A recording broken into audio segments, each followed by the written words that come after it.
no solo Pedro niega al Señor Jesús.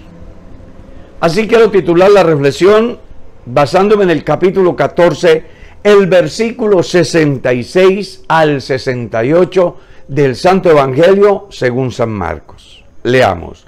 Estando Pedro abajo en el patio, vino una de las criadas del sumo sacerdote, y cuando vio a Pedro que se calentaba, mirándole, dijo: tú también estabas con Jesús, el Nazareno. Mas él negó, diciendo: no le conozco, ni sé lo que dices. Y salió a la entrada y cantó el gallo. Los conocedores de la Biblia saben perfectamente que el apóstol Pedro había prometido dar inclusive la vida por el Señor Jesús. Claro, es que durante 3 años estuvo caminando con Jesús, viendo señales, maravillas y milagros, de tal manera que su corazón estaba cautivado y dispuesto hasta morir por causa del Señor.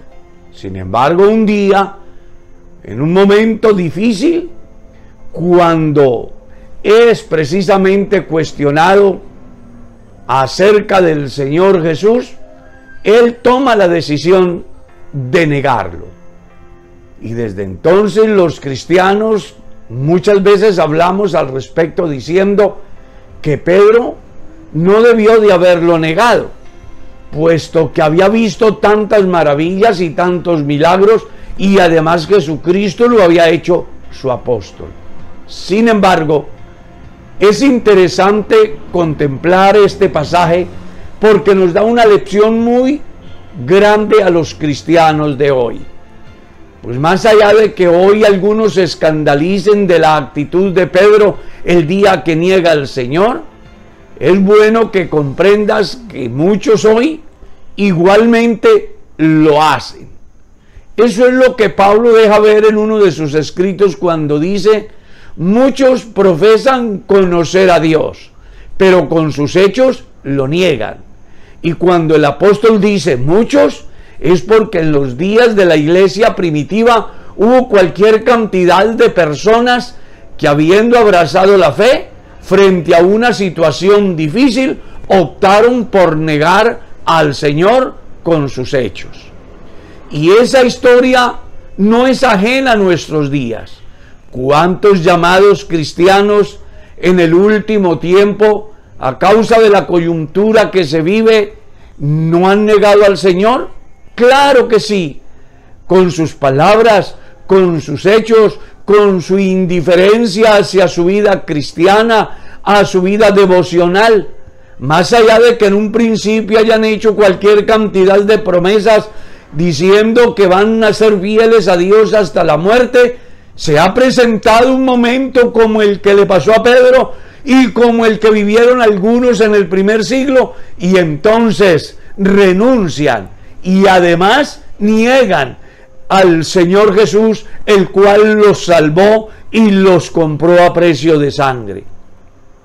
Puede ser que usted hoy esté, como dicen por ahí, en la cuerda floja, esté viviendo una etapa de crisis por causa de la partida de un pariente, por la crisis económica, por la pérdida del empleo, por la presión de la sociedad en la cual usted se mueve, donde le cuestionan todos los días su fe, y entonces usted no encuentra otra salida que negar y, como si fuera poco, desistir de su Dios.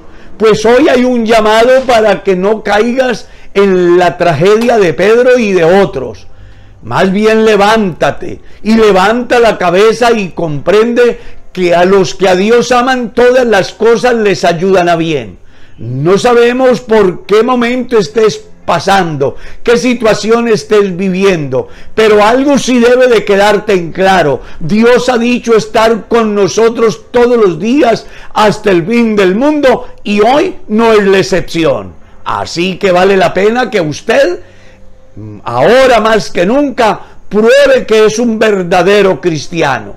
muestre con hechos y con palabras y con testimonio de vida que de verdad Jesucristo ha hecho un milagro en su ser. Solamente cuando los seres humanos alcanzamos a valorar los grandes privilegios y las enormes bendiciones que de Dios hemos recibido, y además las experiencias que hemos tenido cuando nos encontramos a solas con Dios, podemos tener la fuerza y el carácter suficiente para que frente a la adversidad fortalezcamos nuestro carácter cristiano y estemos dispuestos, no como muchos, a negar al Señor, sino más bien a confesar con nuestra boca que Jesucristo es el Señor. Y esto no solamente hará posible que los que le rodean comprendan que su fe es inquebrantable, sino que a la vez en su propia existencia hará posible que la obra de Dios se perfeccione.